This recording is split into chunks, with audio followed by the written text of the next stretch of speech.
قسم ششم رمان خراج. نویب پادشاه سامانی در خراسان والی و سپهسالار ابوعلی سیمجوری از پشت حاکمان ولایت ها جاسوسان مخفی گذاشته بود. جاسوس توسی او خبر رسانید که حاکم توس عبدالقادر مهران به واسطه مصادره ها و دیگر هر گونه درآمدهای پنهانی خزینه کلان شخصی گرد آورده است. در وقت رسیدن این خبر والی تردد شکار رفتن داشت. لشکریانش سگها، یوزها و بازهای شکاری را به سفر تیار کرده بودند.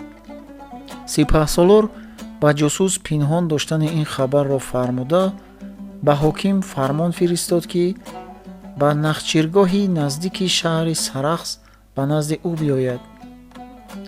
بعد از یک هفته مهران با یک چند نفر ملازم خود به سرخس رسید و سپهسالار را در نخچیرگاه پیدا کرده در چادر دشتی او حاضر گردید. ابوعلی سیمجوری بدون مقدمه به حاکم امر کرد که هرچی زودتر هزار یعنی 1,000,000 درم به خزینه او سپارد.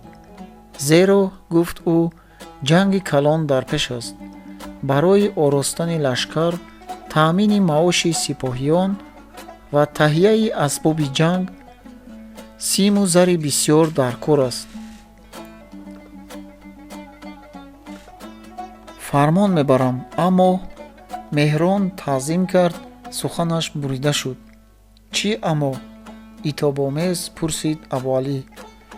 هزار به گفتن آسان است امیرم. از کجا میگیرم؟ از همان جا که هر وقت میگرفتی بگیر. خراج امساله بالکل ستانیده شده بود. آیا بقیه نمانده است؟ بقیه البته هست ولی قضایی نیست. اگر فرضاً ستانیده هم شود به چهاریک این هزار نمی رسد. رعیت هایی که به جهت نداریشان یا کم حاصلی زراعتشان به پرداختن تمام خراج قادر نبودند، قسمت از خراج ایشان تا سال آینده به قرض ماند. چاره بجوی و پیدا بکن. فرمان را بجا آور. تا پایان ذوالحجه هزار باید به خزینه برسد. وی دیگر چون و چاره مهران را نشانیده سخن را کوتاه کرد و خود همان روز او را به راه آمده‌اش بازگرداند. مهران با شتاب و جدل در بیابان و کوهساران راه می‌پیمود و فکر می‌کرد که این هزار درم را از کجا باید پیدا کرد. سپهسالار درباره سرچشمه‌های جمع‌آوری این مبلغ هیچ چیز نگفت. مبادا که از خزینه پنهانی من خبردار شده باشد. چاره‌اش بجوی. چگونه چاره؟ مهران هر قدر که فکر میکرد همان قدر به تنگ میآمد. در سر او حتی خیال به یگان طرف به پناه یگان دشمن ابوعلی سیمجوری گریختن هم چرخ میزد. جنگ کلان در پیش با کی؟ بلکه سپهسالار این ترک پرکبر و نهوت و جنگره نیت اسیان داشته باشد بر ضد پادشاه سامانی؟ این معنی را در خفیه به پادشاه خبر دهم چی شود؟ آنگاه شاید پادشاه او را از منصبش راند و من هم از دادن هزار درم خلاص یابم. ولی خبرکشی من مبادا به سپهسالار معلوم شده ماند چی؟ آنگاه وای بر حال من. مهران فکر خوفناکی فرار یا به بخارا خبر کشیدن را از سرش دور کرد. تا به توس رسیدن در دلش نقشه جمع‌آوری سیم و زر را کشید. در دارالحکومه توس پیشکار خود وکیل مالیات ابو ابراهیم را به بارگاهش طلبیده فرمود: امر سپهسالار است. به زودی هزار درم پیدا بکن. هزار؟ حیران شد وکیل. خاک بر سرم. از کجا صاحب؟ از کجا میشد؟ از عشر و دیگر خراج ها. аз ғала ушри сол рӯёнда шуда буд, бақия мондааст. Албатта соҳиб, аммо бақияро ба соли оянда гузаронда будем. Ҳамин сол талаб кун. Аз хироҷу закот боз чӣ монд? Закоти савоим, хироҷи боғҳо. Инро ҳам ба хироҷе ки акнун меситонӣ зам кун. Вакил ба пеши пояш нигариста бо қиёфаи дармондагӣ чанде мижа ба ҳам зад ва сипас гуфт: шуру ғавғо мехезад соҳиб. аз ғавғои раъиятҳо метарсӣ? шуру ғавғо одати раъиятҳост. эътибор набояд кард. бирав. абу иброҳими вакил бархилофи ҳоким аз шуру балвоҳои аҳолии хироҷгузор метарсид. шуру балво хезад, ҳоким ба он боз худи вакилро гунаҳгор хоҳад кард. аммо аз иҷрои фармон чора набуд. вакил на як бору ду бор дида буд ки чӣ тавр мансабдорон бо ягон гуноҳи воқеӣ ё аксаран сохта аз тарафи ҳоким молу мулкашон мусодира ва худашон ба зиндон андохта мешуданд. вай ба девонахонаи худ баргашта бо ҳамроҳии амалдорони девонааш сари ҳисобу китоб нишаст. аввал номнависи кашоварзон ва аҳли касабаро ки бо сабаби аз пардохтани боҷу хироҷи давлатӣ оҷиз омада қарздор шуда монда буданд, аз назар гузаронид ва ҳисоб карда дид ки агар қарзҳо бо тамом рӯёнида шаванд ҳам ба нисфи маблағи матлуби сипоҳсолор ба зур мерасад. вай ушрро ки ба шароити замин нигоҳ карда аз 10 то 4 буд, 4 3 кард. хироҷеро ки аз ҳар 10 раъси чорво гирифта мешуд, аз ҳар 7 раъс кард. хироҷи мевазору токзорҳоро ки аз ҳар бех 1 дирам то 3 дирам буд, аз 2 то 4 дирам кард. боз баъзе дигар манбаъҳои боҷу хироҷро ҳам ёфт. пагоҳӣ фармони мувофиқ ба имзои ҳоким пешниҳод шуд. ҳоким ки аз базму майгузории шабона сабуҳӣ карда нишаста буд, фармонро нохонда имзо кард. рӯзи дигар омилони хироҷ, номнависи хироҷгузорон ба даст, ҳар яке бо мушояти 2-3 навкари шамшеру тозиянадор сӯи деҳкадаҳо ва идае ба хонаву дуконҳои косибони шаҳр шитофтанд. онҳо мебоист ба хироҷгузорон мегуфтанд ки сипаҳсолори хуросонро ҷанге дар пеш аст ва фармони ситонидани хироҷи фавқулода аз уст. рӯзи равшани офтобӣ фирдавсӣ дар ҳуҷраи худ ғарқи эҷодиёти ашъор буд ки ба ногоҳ сахт куфта шудани дарвозаи ҳавлӣ шунида шуд. баъди як дам хизматгораш як марди паҳнриши хирарӯйро сар карда ба ҳуҷра овард. ин мард омили хироҷ буд. 2 навкари ӯ дар ҳавлии арбоби деҳа ки омил ин ҷо манзил карда буд монда буданд. мардак баъд аз саломалек нишаста соҳиби ҳуҷраро аз фармони нави ҳоким огоҳ ва зарурати пардохтани хироҷи қарзӣ ва иловагиро эълон кард. аз бағалаш варақи коғазеро баровард ки дар вай қарзи фирдавсӣ сабт шуда буд. гандум фалон ман, ҷав фалон ман, нахуд фалон ман, закоти савоим фалон, хироҷи токзору мевазорҳо фалон, ҷамъулҷамъ фалон ҳазор дирами нақд бояд бисупоред.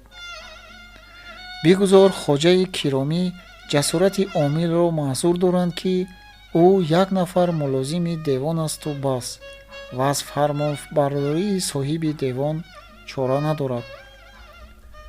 шоир якбора аз малакути достонҳо ба олами қавну макон ғалтида ҳайрону ҳаросон монд. дар охири баҳори он сол аз борону сел ва обхезӣ кашафруд бештарин қисми кишти ӯ нобуд ва қариб сеяки чорвояш маҳв шуда ба токзору мевазорҳои он низ зарари калон расонида буд. Бадин сабаб ними хироҷи солонаро аз вай кам карда буданд.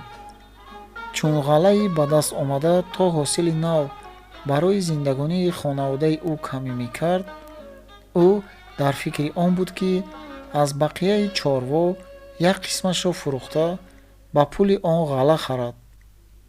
акнун ки ин хироҷи фавқулодаи яғмогаронаро аз куҷо ва чӣ гуна бояд баровард?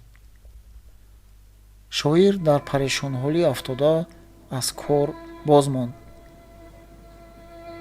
дар намози пешин ба масҷид рафта ҷамоати пурғавғоеро дид. ҳамон рӯз ба хонаҳои ҳамдиҳагиёни ӯ ҳам мисли балои ногаҳониву қазои осмонӣ омили хироҷ даромада будааст. дар ҷамоат машварат карда қарор доданд, ки аз ҷониби аҳолӣ якчанд нафар муътабарон ба додхоҳӣ назди ҳоким бираванд. бо ҳамроҳии 6 нафар мӯйсафед Фирдавсӣ низ ҳафтум шуда ба Туз рафт. дар пеши дарвозаи қалъа 50-60 нафар додхоҳони аз атроф омада мунтазири қабули ҳоким буданд. баъд аз хеле интизорӣ мулозими даргоҳ баромада гуфт, ки мазмуни арзи онҳо ба ҳоким маълум ва ӯ ҳоло чӣ гуна қонеъ гардонидани илтимосашонро мулоҳиза карда истодааст. ҳамаашон бираванд ва хотирҷамъ бошанд, ки арзашон беоқибат намемонад. лекин оқибат чунин шуд, ки омилон дар ситонидани хироҷ фишору таъдиро зуртар кардан гирифтанд. таҳдиди ҳабсу банд ва ҳатто тахтачаи занҷирбанд овехтан ба гардани қарздорон пайдо шуд.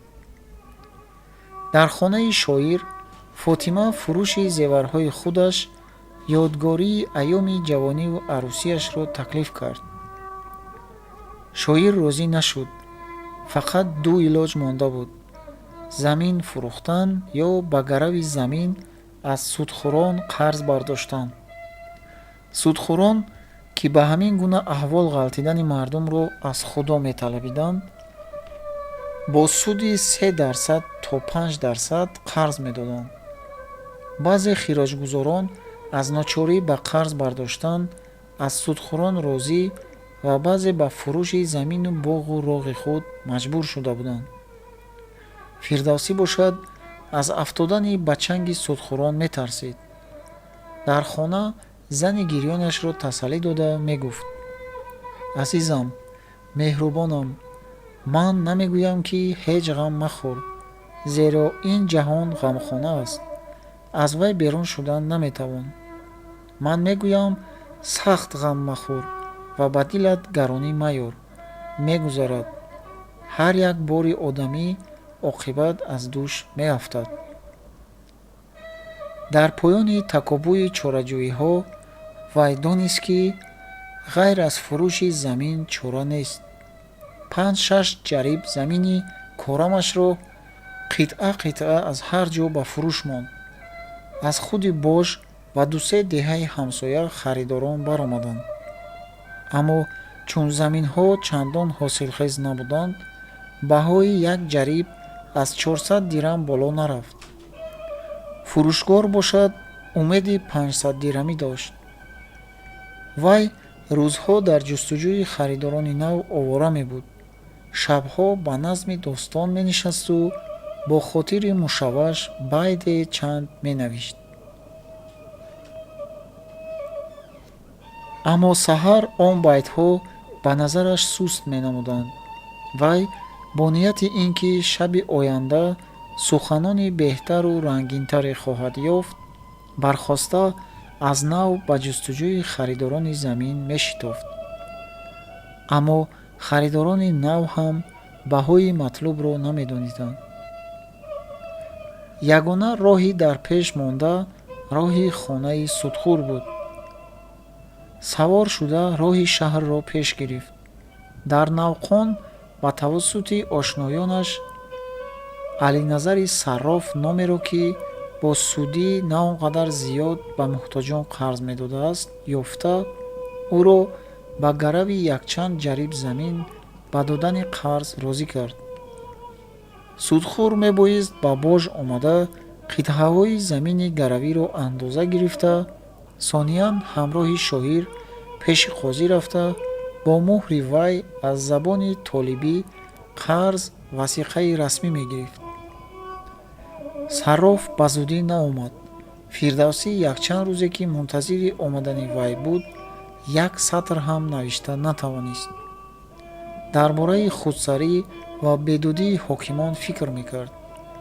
чаро онҳо ин қадар аз адолат дуранд? чаро аз худо натарсида дар ҳаққи раъиятҳо чунин ҷабру ситам раво медоранд? кӣ ба онҳо мефаҳмонад ки охир кордориашон кордории девон аст, на одамиён? шоир аз қиссаҳои шоҳнома медонист ва бовар дошт ки дар қадим шоҳон ҳокимони додгару фуқаропарвар буданд, ки ҳаргиз кажию костӣ намекард ва ба зеридастон озор намерасонданд. чаро шоҳон ҳокимони ин замон аз он гузаштагон ибрат намегиранд ва барои онҳо намераванд? ба сари шоир фикре омад ва ӯ он фикрро ба амал оварданӣ шуда фавран ба Али Дайлами хушнавис кас фиристод. хушнавис бегоҳӣ рӯзи дигар дар ҳуҷраи Фирдавсӣ ҳозир гашт. шоир як тахта коғаз ва давоту қаламро бо як қабза дастнависи худаш пеши ӯ гузошта, аз дастнавис якчанд саҳифаро нишон дода, хоҳиш кард ки вай он саҳифаҳоро ҳарчи нақстару хонотар рӯнавис кунад. баъзе сатрҳоро ишора монда таъин кард ки ба ранги сурх нависад. яке аз ду давоти шоир сиёҳии сурх дошт. сарлавҳаи як манзумаи дастнависи шоир андарзнома навиштани Баҳромигур ба коргузорони худ буд. сарлавҳаи дигараш нома навиштани Нуширвон ба кордорон дар бораи догустарӣ. хушнавис баъд аз хӯроки шом сари коғазу қалам нишаста, то бонги хурӯсон покнависӣ ҳар ду манзумаро ба охир расонид. пагоҳи дигар Фирдавсӣ варақаҳоро дулапеш карда бо худи Али Дайлам ба Дорулҳукумаи Тус ба номи ҳоким равон кард. ҳоким Абдулқодири Меҳрон худ аз сараскарони собиқи волии Хӯросон марди ба фармонфармоӣ одат карда, тундхӯ ва камфазл, таъмпарвар ва ишратдӯсте буд. саводи ибтидоӣ дошт. аз китобҳо фақат сирати Абузайд, саргузашту корномаҳои паҳлавони афсонавии арабро мехонду халос. дар ҳукумати ӯ боргоҳи қасри Дорулҳукума дар даруни қалъа ба ишратхона монанд гашта буд. Меҳрон дар суфаи пешгоҳ болои якчанд қабат якандози атласу бахмал ва дулаболиштҳо такя карда менишаст ва дар ҳамин ҳолат амалдорон ва дигар аҳли ҳоҷатро қабул менамуд. ду навҷавони хушсурати заринкамар дар хизматаш ҳозир буданд. яке ҳардам ба вай аз кӯзачаи нуқрагин ба ҷоми блурин май рехта медод ва дигаре пояшро мемолид ва барояш қалён ҳозир мекард. гоҳ гоҳ каф ба каф мезад ва он гоҳ марди пастаки кӯсаи дастдарозе бо башараи пуроҷинг пайдо мегардиду бо амри ҳоким ду-се нафар духтаронро ки канизаконаш буданд ҳамроҳи тамбурӣ ва доирадаст меовард. духтарони соҳибҷамол пероҳани ҳарири шаффоф бар тан ба сози мусиқӣ ба рақс медаромаданд.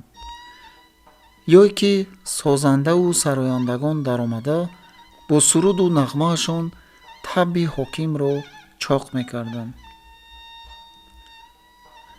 дар ин дам вакили молиёт абу иброҳим ба ҳокими ниммаст рафти ҷамъоварии хироҷро арз менамуд. муншии пир номаи дулапеш дар даст ворид шуд. нома аз фирдавсии шоир. меҳрон дуларо гирифта яла карда сутунҳои назмро дид. ин чист? коғазро ба дасти абу иброҳим дод. вакил сарлавҳаи манзумаҳо ва якчанд сатри онҳоро шунаво хонда ва гуфт: ба гумонам аз достонҳояш порае ба соҳиб ҳадя фиристодааст. ҳадя ба чӣ мақсад? бихонем, шояд мақсадаш маълум шавад. кӯ бихон? манзумаҳо ҳамон навиштаҳое буданд, ки хонандаи шоҳнома дар он китоб меёбад. дар онҳо ануширвон ва баҳроми гур амалдорони мамлакатро ба худотарсиву додгустарӣ даъват карда ва мефармоянд, ки бе ҳеҷ ваҷҳ аз аҳолӣ зиёда аз муқаррарот боҷу хироҷ наситонанд ва ҳатто ба бечораву бенавоён аз хазина кӯмак расонанд. ҳатто қарзи раъиятҳои аз адои қарз оҷизро аз хазина бидиҳанд. бикӯшед то ранҷҳо кам кунед, дили ғамгинон шоду хуррам кунед, навишта буд Фирдавсӣ дар як манзумааш.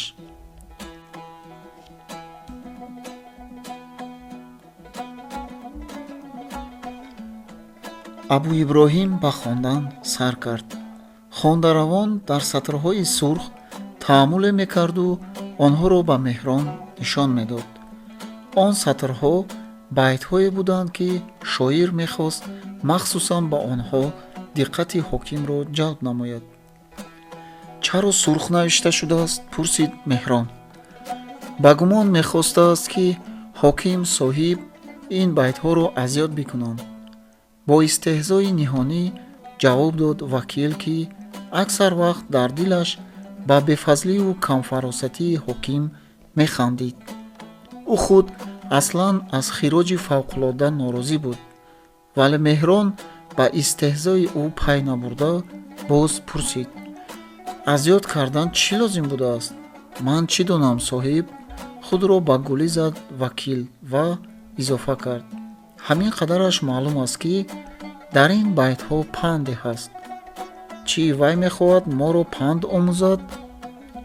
дар достонҳои Фирдавсӣ панду ҳикмат бисёр аст, соҳиб. чӣ аҷаб агар ӯ хоҳад, ки он панду ҳикматҳоро ҳарчи бисёртар мардумон бидонанд. меҳрон мисли ин ки гуфтори вакилро нохолисона ёфта ба рамӯзи он пай бурда бошад, абрӯ каш карда ба вай аъло назар андохт. яъне ҳокимон ҳам бидонанду панд бигиранд? яъне ӯ моро нодон мешуморад?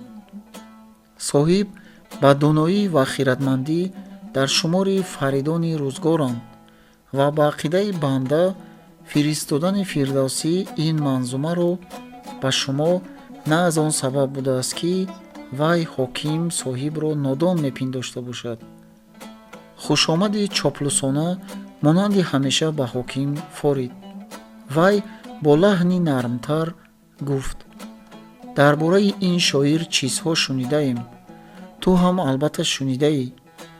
шайх Абулқосим ӯро бар розифӣ айб кардаанд. розифӣ? ё мехостед рофизӣ бигӯед, ҳокимам? рофизӣ, розифӣ, ман ба ин чизҳо балад нестам. уламо медонанд. боз он шоирро қарматӣ, фалсафиам гуфтаанд.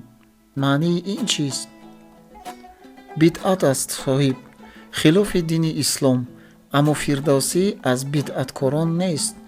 шоир аст, достоннавис аст. достон менависад? барои чӣ? барои мардумон албатта. мардумон мехонанд ё ки дар маҷолису маъракаҳо ба қориён хонанда мешунаванд завқ мебаранд ва хушҳол мешаванд. чӣ гуна достонҳо менависад? Аз фикри худаш мебарорад ё ин ки аз рӯи китоб? Сиярулмулукро назм мекунад. ин яъне чист? ту фаҳмотар бигӯ. ман ба ин сияру пиярҳо балад нестам. таърихи аҷам, кори шоҳону паҳлавонони бостонӣ. таърих? ӯ инҳоро аз куҷо медонад? Аз китобҳо? бояд аз китобҳо бошад. ман напурсидаам, намедонам. вакил худро ба нодонӣ зад, то ки аз ин пурсишу посухи барояш нохушро кӯтоҳ кунад. ройгон менависад. аз пурсидан боз наистод Меҳрон, ё касе ба ин кори ӯ музд медиҳад. ин ҳам ба ман маълум нест, соҳибам. напурсидаам. кас фирист биёяд, ба мо бигӯяд аз фиристодани ин ашъор мақсадаш чист. мақсадаш маълум аст, ҳоким. хироҷро ки соҳиб фармудаанд, аз раъиятҳо биситонем, ӯ ноҳақ медонад. пас чаро арз накард, ариза нафиристоду ин ашъорро фиристод? бо якчанд нафар мӯйсафедон аз ҷониби аҳолии Бож ба арз омада буд. соҳиб қабули эшонро лозим надонистанд. кас фирист биёяд. амри худро такрор кард ҳоким.